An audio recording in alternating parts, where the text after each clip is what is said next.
13h passées de 5 minutes, ravi de vous retrouver pour cette nouvelle édition et à la une de l'actualité de ce vendredi.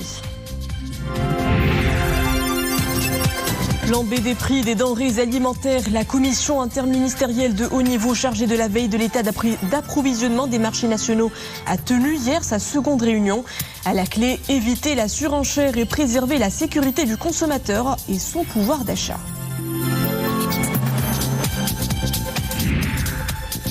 Dans une conjoncture marquée par l'inflation, l'opération de soutien alimentaire Ramadan 1444 lancée par Sa Majesté le Roi continue de prêter main forte aux populations vulnérables. Exemple dans nos provinces du Sud où la distribution de denrées alimentaires profite cette année à un plus grand nombre de catégories démunies. Le jeûne et les études, quel effet sur la concentration? Nous avons posé la question aux étudiants de Madinat El-Erfen. Si la cadence des cours reste la même, l'épuisement risque de se faire sentir en fin de journée.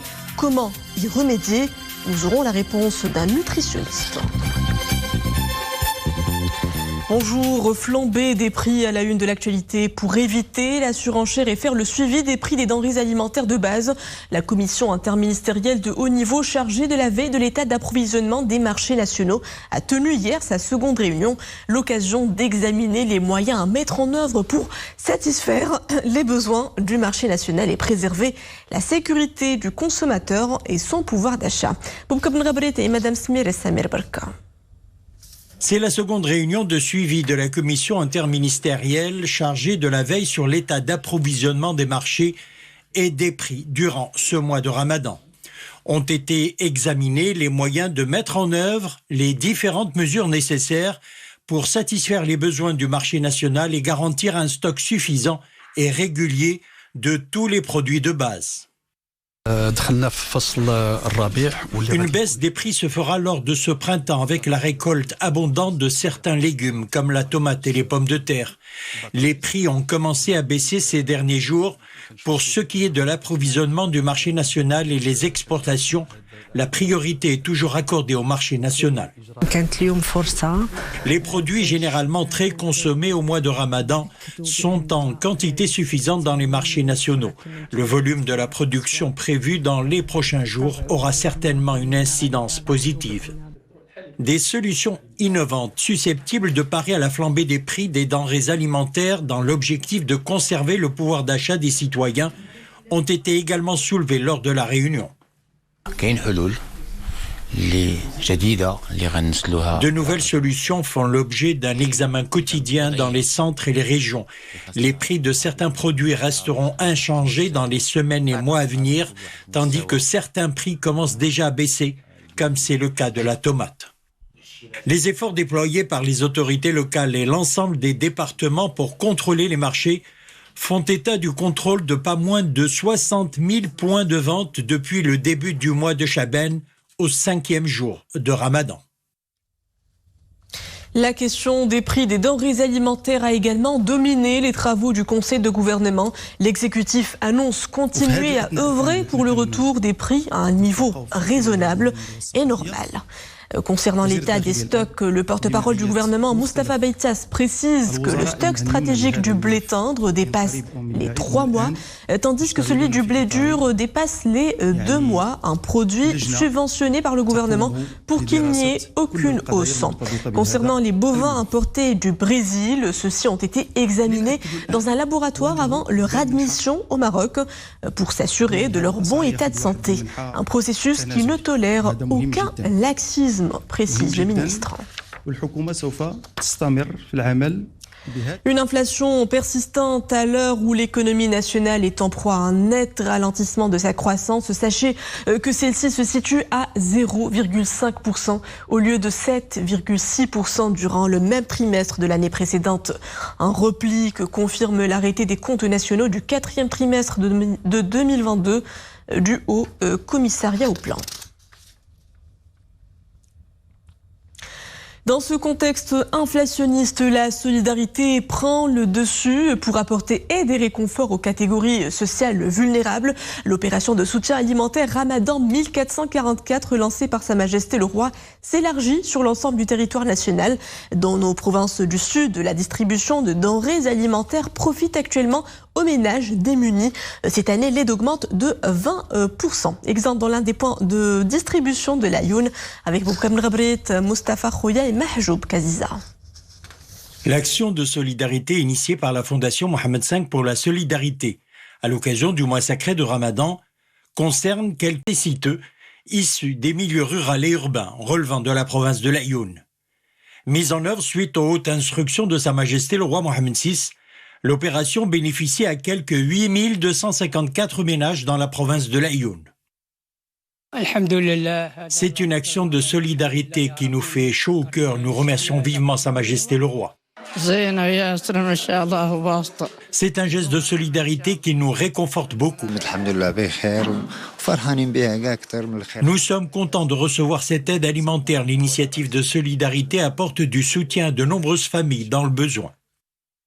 L'action de solidarité a également profité à 3301 ménages nécessiteux issus du milieu rural avec 3 points de distribution. Belle initiative, nous remercions Sa Majesté le roi pour cette aide alimentaire qui nous est octroyée. L'opération de soutien alimentaire Ramadan 1444 touche les personnes les plus vulnérables, notamment les veuves, les personnes âgées, les personnes en situation de handicap. Le nombre de familles bénéficiaires de l'opération initiée par la Fondation Mohamed V pour la solidarité à l'occasion du mois sacré de Ramadan a augmenté de 20% par rapport à l'année précédente. Solidarité toujours en exécution des hautes instructions royales. La garde royale organise au cours du mois sacré de Ramadan et à l'instar des années précédentes la distribution quotidienne de 4180 repas du ftour au profit des familles nécessiteuses dans plusieurs villes du royaume. Cette opération se déroulera au niveau de 12 points de distribution, 5 à la ville de Rabat, Dar Salam, Touarga, hôpital Moulay Abdallah d'oncologie, urgence de l'hôpital Avicenne et l'hôpital des enfants Avicenne. 3 points à la ville de Salé, Khaletoulad Moussa, Haï Salam et Mahmoura. Puis 4 points respectivement au quartier Sharfat Tanger, à Hafat Erkina, à Tétouan, au Méchoir, à Marrakech et au centre Nkhilat, à Romanie. L'opération de distribution s'effectue en présence des représentants de l'autorité locale et des cadres de la garde royale pour veiller sur l'ordre et aider les bénéficiaires afin d'assurer la réussite totale de cette opération.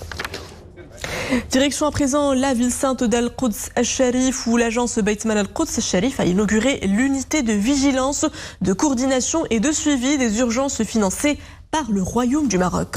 Cette unité est dotée d'un système d'information pour la connectivité et la coordination et d'appareils de communication. Il est animé par des techniciens sous la supervision d'un personnel médical et infirmier. L'unité viendra renforcer les rôles joués par le réseau des hôpitaux d'Al-Quds Est dans la liaison et la mise en œuvre et la mise en réseau entre les hôpitaux dans les cas d'urgence. L'ouverture de cette unité s'inscrit dans le budget de l'agence alloué cette année au soutien au secteur de la santé. Direction à présent les États-Unis où un train a déraillé dans le Minnesota. L'incident est survenu tôt jeudi suite à un départ de feu dans les wagons citernes transportant de l'éthanol, forçant ainsi l'évacuation d'habitants résidant à environ 800 mètres de la zone du déraillement. Aucun décès ni blessé n'est à déplorer.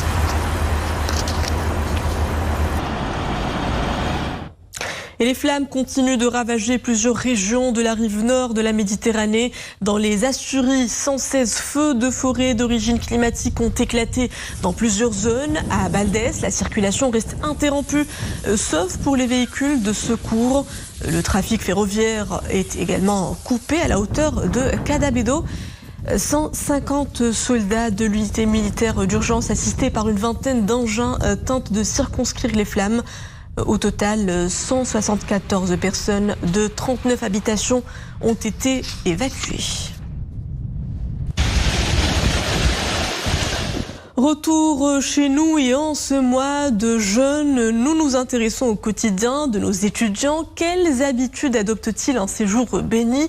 Arrivent-ils à concilier jeûne et charge d'études? Le jeûne altère-t-il leur concentration? Nous leur avons tendu le micro dans un campus universitaire de la capitale. Le reportage est de Hassan Mandour sur un commentaire de Zakaria Mokinbillah. En ces jours de Ramadan, l'ambiance est des plus habituelles à Madinat al-Irfan, le campus universitaire de la capitale. Comme à l'accoutumée, un grand nombre d'étudiants tient à assister aux cours. En dépit du jeûne, la cadence des études reste inchangée, alors quel effet sur la concentration? Malgré la fatigue que l'on peut ressentir à cause du jeûne, assister aux cours est un avantage afin de progresser plus rapidement. Tu avances plus rapidement. Je ne vois pas beaucoup de différence entre les études durant le Ramadan et les autres mois. La concentration est la même avec le jeûne. En tant qu'étudiant, nous ne ressentons pas un grand manque, pas vraiment de difficultés notables. Sincèrement,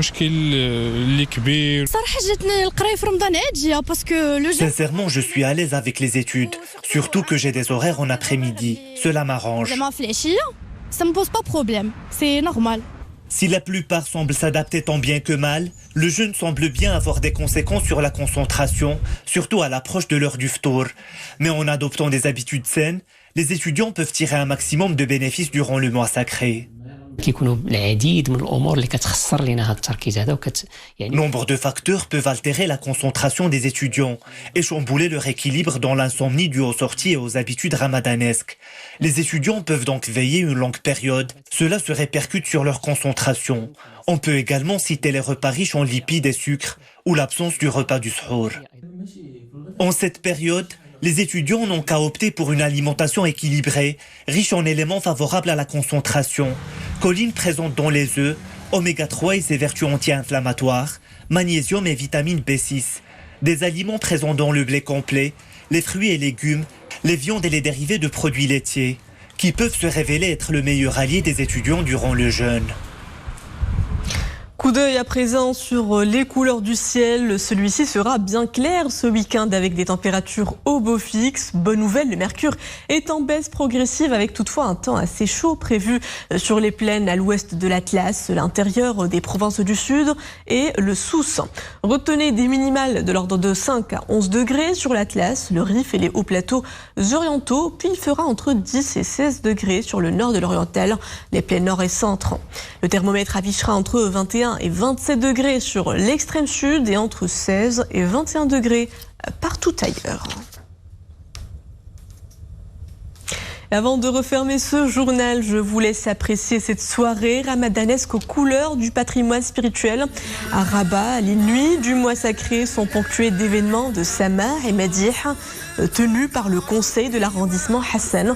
Un spectacle a réuni sur les planches du théâtre Mohamed V la troupe Al-Asala Al-Amdah Nabawiya et la chorale féminine Mashariq Al-Anwar. Une brillante interprétation qui met à l'honneur notre patrimoine immatériel de musique spirituelle. Écoutez.